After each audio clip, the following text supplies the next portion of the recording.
और इस बीच बड़ी खबर आ रही है, आपको बता दें चढ़ावा चोरी पर एससी में सुनवाई। इस वक्त की बड़ी और अहम खबर आपको बता दें, चढ़ावा चोरी पर सुप्रीम कोर्ट में सुनवाई। यूपी सरकार ने एसआईटी की जानकारी दी है, नई एसआईटी का गठन किया। एसआईटी में सीए को शामिल किया जाएगा, यह भी जानकारी दी गई है।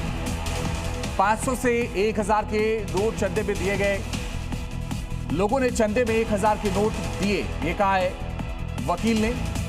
अरविंद सिंह हमारे सहयोगी ज्यादा जानकारी के लिए इस वक्त फोन पे जुड़ रहे हैं। अरविंद बताइए क्या अपडेट। देखिए, यूपी सरकार की तरफ से एसडी तुषार मेहता ने बताया कि पिछले निर्देशों के मुताबिक यूपी सरकार ने एक नई एसआईटी का गठन कर दिया है जो इस पूरे मामले की जांच करेगी।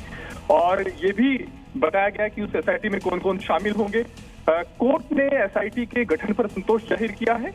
कोर्ट ने ये कहा है कि फोरेंसिक ऑडिटर भी इस एसआईटी में शामिल होना चाहिए और कोर्ट ने एसआईटी से 2 हफ्ते में जांच की प्रगति को लेकर नई रिपोर्ट दाखिल करने के लिए कहा है।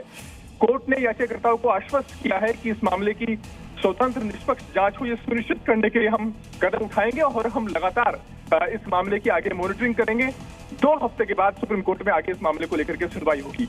लेकिन कोर्ट ने इस बात की हिदायत दी है कि जांच तेजी से हो, जांच स्वतंत्र और निष्पक्ष हो, जांच में पारदर्शिता हो, यह सुनिश्चित कोर्ट भी अपनी तरफ से करेगा। और एसआईटी को भी कहा है कि वो अपनी जांच की प्रगति को लेकर 2 हफ्ते में रिपोर्ट दाखिल करें। अरविंद, एक सीए को भी शामिल करने की बात सामने आई है, इसको लेकर के क्या समक्ष माननीय अदालत के रखा गया? जी, एक बार अपना सवाल दोहराइएगा। एक सीए को भी शामिल करने की बात शामिल आ रही है एसआईटी में। बिल्कुल बिल्कुल। दरअसल याचिकाकर्ताओं की तरफ से मांग की गई थी कि एक चार्टर्ड अकाउंटेंट यानी फोरेंसिक ऑडिटर को भी इसमें शामिल किया जाना चाहिए। तो तुषार मेहता की तरफ से भी आश्वस्त किया गया कि हम इसमें शामिल करेंगे। कोर्ट की तरफ से भी यह सुझाव दिया गया कि चूंकि ये मामला ट्रस्ट के चंदे में गड़बड़ी से जुड़ा हुआ मामला है, लिहाजा बेहतर होगा कि पुलिस अधिकारियों के अलावा इसमें एक फोरेंसिक ऑडिटर भी शामिल हो।